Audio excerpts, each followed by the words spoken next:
हाग्रानि मैदेरनि उदखाराव जेवारि एकाडेमि फरायसालिया थेर-बेथेर। बिफां-लाइफां आरो मिथिंगा जोबस्रांनायनि जाउनाव हाग्रानि जिब-जुनारफोरा खालामदों सुबुंनि सायाव उदखार।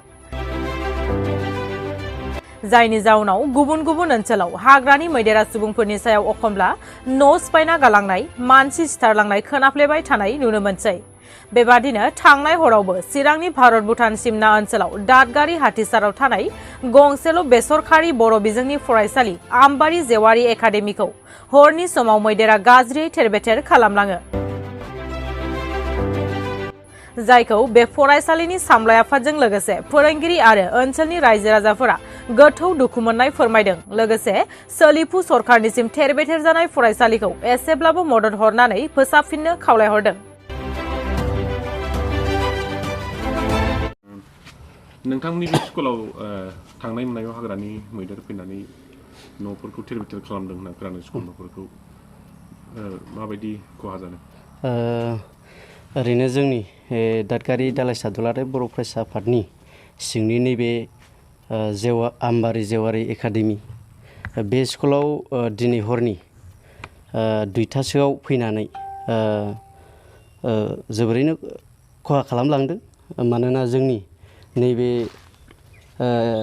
आम्बारि जेवारि LP स्कुलनि जोंहा बेरा आरो लोगोसे स्कुलनि डेस्क, बेरेंसि आरो बर्ड आरो जोंहा बिल्डिंनि खामसालिनि पस्ट बेखौ खहा खालामलांजोबनाय जादों।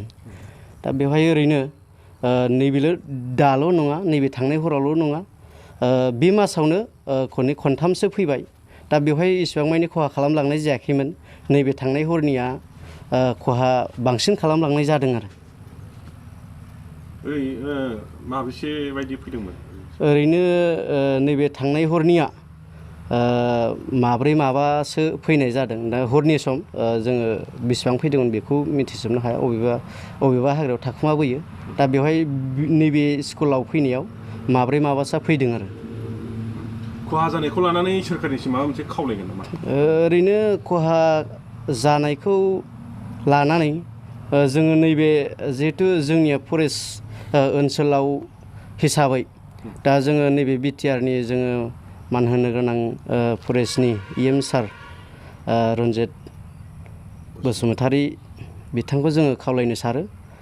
सारा गावनि थ्रुयै मा राहायै नैबे स्कुलनि जे बेरा, बर्ड, डेस्क, बेरेंसि बेफोरखौ मा राहायै सारा लुफुंनानै होनो हायो बेखौ सारा बेबस्था लायोबा जों नैबे स्कुलनि SMCनि हिसाबै बा जोङो दादगारि दालाइसा दुलाराय बर' फरायसा आफादनि हिसाबै जोङो बे राहाखौ लाहोनो जोङो सानो आरो खावलायो। ओरैनो बे स्कुलाव फरायसा हिसाबै साबेसे? ओरैनो बे स्कुलाव फरायसा हिसाबै 100+ दङ। आप टु LKG निफ्राय क्लास 8सिम बेबायदि फरायसा गासै टटेल 100+ दङ आरो। बे ओनसोलाव सानफ्रोमबो फैबाय थायो हाग्रानि जिनिसा। बेखौ लानानै हाग्रा बिफाननिसिम फरेस्टारफोरनिसिम माबा मोनसे खावलायहरगोन नामा? जोङो दादगारि दालाइसा दुलाराय बर' फरायसा आफाद हिसाबै आङो बेखौनो खावलायनो सानो जे जोङो बे थांनाय हरावल' जोंनि बे हाग्रानि मैदेरा फैयो बे नङा। मानि दाथ' नोङो घरे घर बयनावबो नोङो न' हाबो। सोरनावबा बाख्रिनि माइ सौफ्लंनानै जालाङो, सोरनावबा ओंखाम संग्रा सिफायलाङो, सोरनावबा बिदिनो थानो गंसे गंनै न'खौबाबो सिफायलांजोबनाय जायो। दा बेवहाय थानो बिराद हालाय-हाफाय जायो। जोंनि बे ओनसोलनि गासैबो गोरिब दुखिया गोजा। दा बे गोरिब दुखियाफोरा नैबे न'खौ लुनानै लाफिननो गोब्राब जायो। मा खारनाव हाग्रानि जुनारफ्रा मानसिजों मोगा-मोगि जाफैदों नोंथांमोना?